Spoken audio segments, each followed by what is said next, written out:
You wake up, you check your phone, you commute, you work 8 hours, maybe 9. You come home exhausted. You assume this is just what humans do, that your ancestors had it worse. Constant hunting, constant hunger, a desperate scramble to survive. But the real answer is far stranger. For most of human history, your ancestors worked less than you do right now. Some worked half as much. They were not scraping by. By some measures, they were doing better than you. This sounds impossible. So start with the assumption, where did it come from? It came from a story anthropologists told without much evidence. Thomas Hobbes described early human life as nasty, brutish, and short. That phrase stuck. Caveman equals struggle. It felt obvious. It wasn't. In the 1960s, anthropologist Richard Borshay-Lee traveled to the Kalahari Desert to study the Jew/Huansi, the exclamation mark Kung San. If anyone should have worked to exhaustion just to survive, it was them. Lee tracked every hour. What he found broke the story open. The adults he studied worked around 15 hours a week for their basic food needs. 15, not 50. The rest went to rest, storytelling, and craft.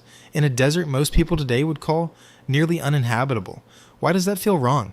You've been trained to associate technology with ease and simplicity with suffering. But technology didn't just save time. In some ways, it created more work than it solved. Anthropologist Marshall Solins took Lee's data and built an idea that shook his field. He called it the original affluent society. Not affluent in owning things, but affluent because wanting little meant what you wanted was close at hand. That balance is the real definition of wealth. Consider how many hours you spend earning money to buy things you don't need, to fund a home larger than your ancestors would recognize. They weren't rich in objects, but by the measure of time, they may have been richer than you. Anthropologist James Sussman spent decades among the same Jew/Huansi people and documented something you feel every day without naming it. He called it scarcity thinking, a mindset baked into modern economies that assumes there is never enough. But scarcity thinking isn't universal. It's a habit built by agriculture and storage. Here's the twist. Farming should have made life easier. It didn't. When humans shifted from foraging to farming roughly 12,000 years ago, skeletal evidence shows heights dropped and work hours climbed. Farming created stored surplus, meaning some could hoard while others starved. Hierarchy was born, and so was the never enough mind you carry right now. Your foraging ancestors didn't stockpile grain because they didn't need to.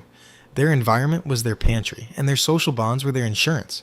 A bad hunting day meant someone shared with you because tomorrow you'd share back. Cooperation was the survival system.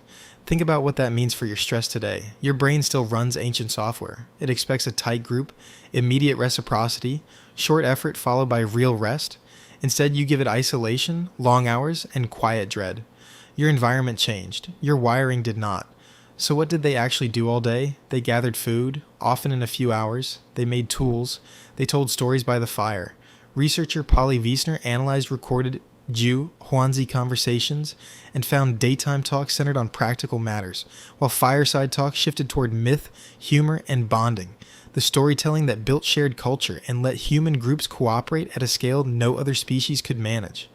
They rested, genuinely, not the scroll and collapse rest you know, but long, unhurried stretches with nothing urgent pulling at them. Adults played too, because play sharpened skills without needing a business case to justify it. Here's the part that should sit with you. This wasn't a temporary golden age. Hunter-gatherer life like this existed for roughly 95% of human history. Your entire concept of the work week is crammed into the last 5%. You're living in a strange, recent experiment that hasn't caught up to what your body was built to expect. That doesn't mean you should walk into the desert. Modern medicine and lower rates of violent death are real advantages. This isn't about which era wins. It's about a myth you've carried unquestioned, that busyness equals progress, that exhaustion is the human condition. Sometimes progress means having more. Sometimes it quietly means having less. And somehow, that used to be enough. Your ancestors didn't chase more because they didn't need to. They had already found the harder thing to find. Enough. So tonight, when you close your laptop, when scarcity whispers that you haven't done enough, remember the 15 hours, remember the fire. Remember that for most of the story of your species, this was never the deal. The deal was simpler and stranger, and maybe it still is.